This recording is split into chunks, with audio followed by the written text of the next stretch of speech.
हर हर महादेव सभी को। दोस्तों, आज हम वर्णन करेंगे द्वितीय ज्योतिर्लिंग के बारे में। आंध्र प्रदेश में कृष्णा नदी के तट पर दक्षिण का कैलाश कहे जाने वाले श्रीशैल पर्वत पर श्री मल्लिकार्जुन ज्योतिर्लिंग स्थित है। महाभारत, शिव पुराण तथा पद्म पुराण आदि धर्म ग्रंथों में इसकी महिमा और महत्ता का विस्तार से वर्णन किया गया है। पुराणों में इस ज्योतिर्लिंग की कथा इस प्रकार से वर्णित है। एक समय की बात है, भगवान शंकर जी के दोनों पुत्र श्री गणेश और श्री कार्तिकेय स्वामी विवाह के लिए परस्पर झगड़ने लगे।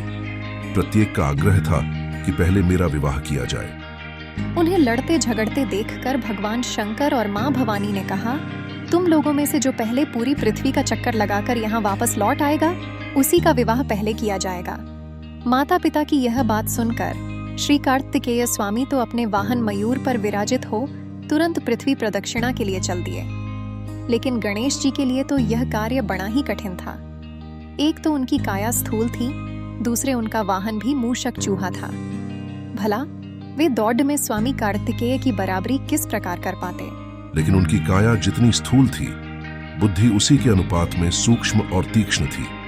उन्होंने अविलंब पृथ्वी की परिक्रमा का एक सुगम उपाय खोज निकाला।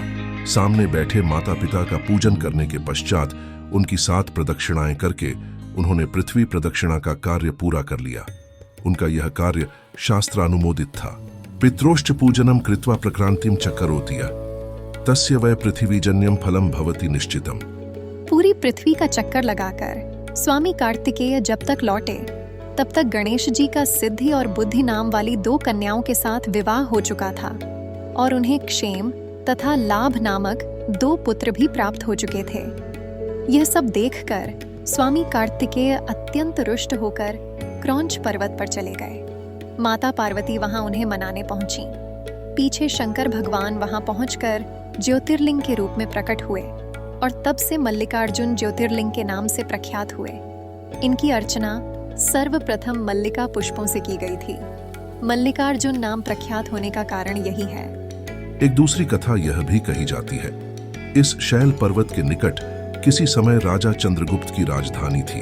किसी विपत्ति विशेष के निवारणार्थ उनकी एक कन्या महल से निकलकर इस पर्वतराज के आश्रम में आकर यहाँ के गोपों के साथ रहने लगी। उस कन्या के पास एक बहुत ही शुभ लक्षणा सुंदर श्यामा गौ थी। उस गौ का दूध रात में कोई चोरी से दुह ले जाता था।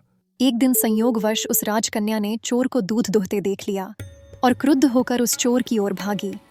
किंतु गौ के पास पहुंचकर उसने देखा कि वहां शिवलिंग के अतिरिक्त और कुछ नहीं है। राजकुमारी ने कुछ समय पश्चात उस शिवलिंग पर एक विशाल मंदिर का निर्माण कराया।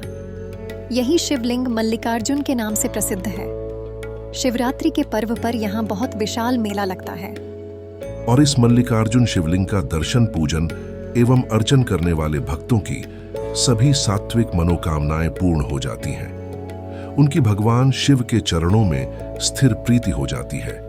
दैहिक, दैविक, भौतिक सभी प्रकार की बाधाओं से वे मुक्त हो जाते हैं। इस प्रकार भगवान मल्लिकार्जुन की उत्पत्ति हुई।